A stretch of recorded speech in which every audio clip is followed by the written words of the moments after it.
Hey guys, happy e-learning. All right, so today's e-learning is going to be kind of like we would do in class. I mean, nothing's really going to change for us, so let's get to it.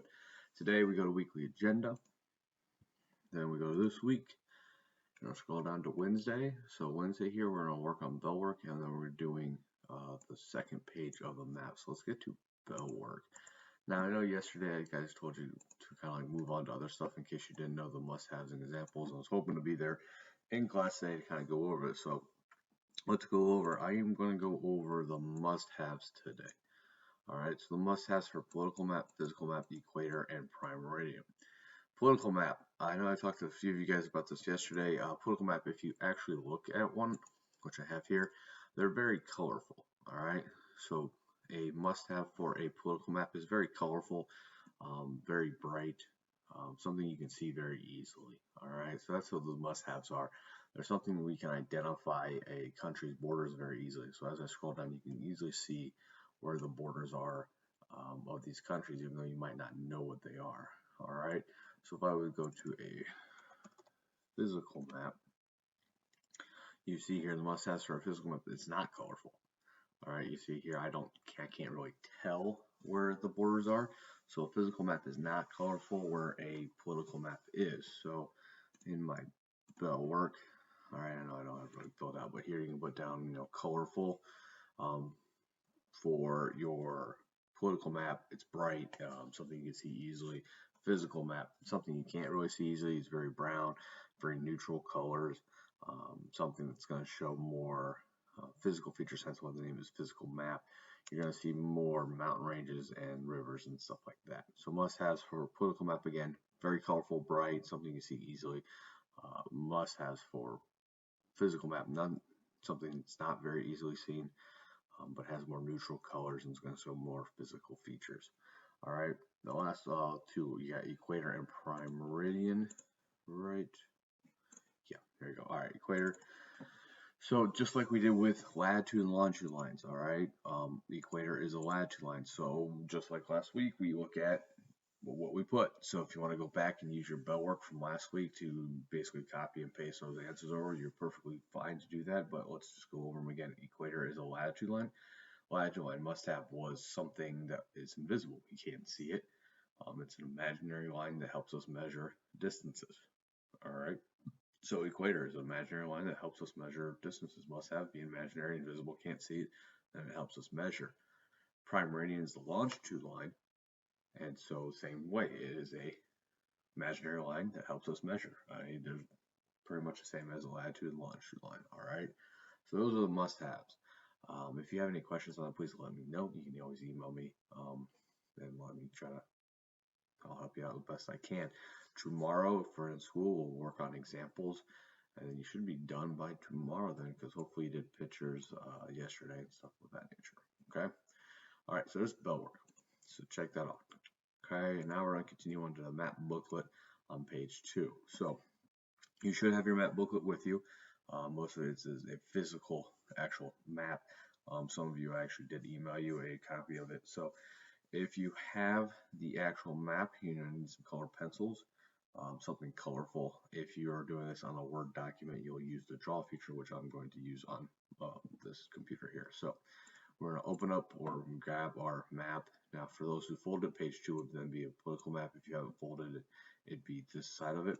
So what does a political map show? So we need to get our notes out. Now, if you don't know where my notes are at, they're on my home page, and they are the same notes that we did last week.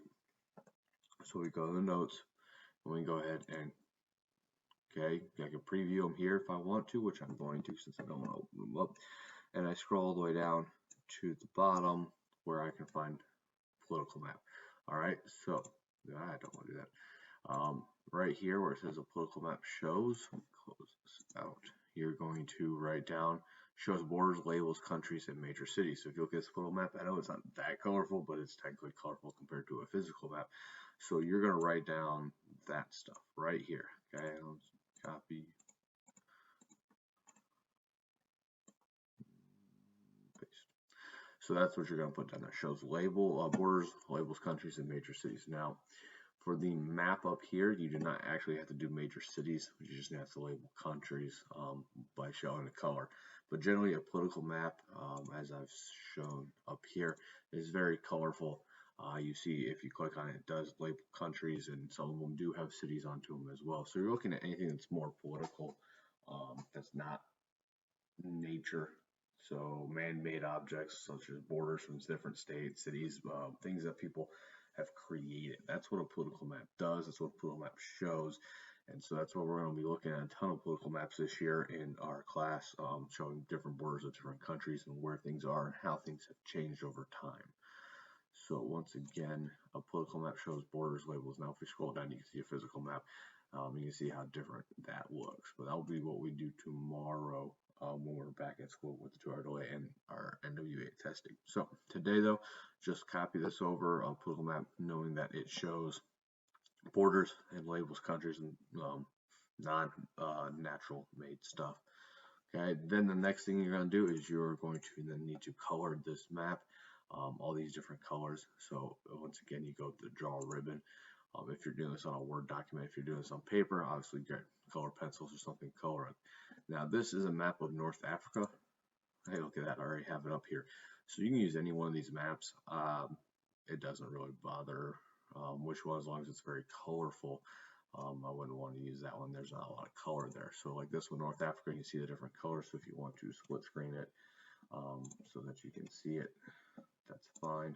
So you go here, and all I'm looking for is color. And I mean, you can put labels in there, but the map is kind of squished, and it's hard to do it on paper. Now, if we did this on the computer, I would ask for you guys to do the labeling, because you can just insert text box and stuff. But with it being on the actual paper, it's harder to do that.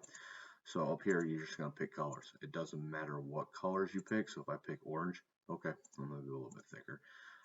So I just need to color something orange. Now, obviously, you're going to do a little bit better job than me, because I'm not doing a really good job here. So I'm going to outline this orange.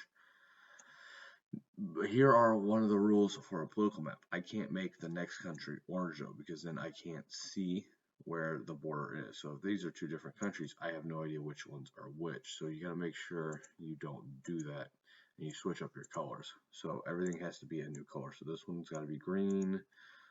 Let's go blue. Okay, you see how I'm just changing colors up? You can use the same colors again. So if I want to use orange again, now I can over here to signify that this is a different country.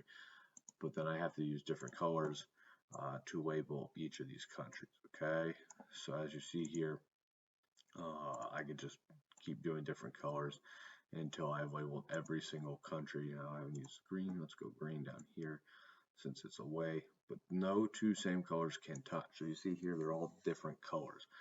So as long as I have different colors, okay, it's actually two right there, but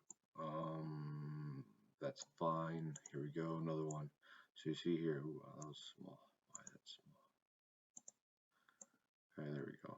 So you see here, I'm coloring different stuff here, and that's all you need to do is just make sure no two same colors touch. I haven't used the purple yet. Alright, so you see here, now we can label it. Now I would go back in and color them and make them a little bit easier to see. So that's all I want you guys doing today, is trying to color them on the paper. Now if you did this on a Word document, I would like you guys to insert text boxes and put down the countries in each of the middles there if you guys can, since it'll be easier to do that on the Word document. Alright, and that's all I want you doing today, is working on bell work, doing another part of our map. Tomorrow I'll see if you guys did that, and then take attendance for that. If you guys need help, let me know. Emailing me will also be good for your attendance as well. But no, tomorrow I'll walk around and see if you guys did this map or bell work, and if you guys did, then that will mark as for your attendance. So there's nothing for you to actually turn in for me today. It's just working on the map. But you can always email me saying, hey, what's up, and I'll take that as attendance as well. All right. As always, if you have any questions, you can always email me. It's probably the best one. I'm still working on Teams. We can Teams, but email is probably the quickest way to get a hold of me. I do have automatic responses on, so I'll get to you as soon as I can if I'm working with another student. All right. All right, have a good learning day.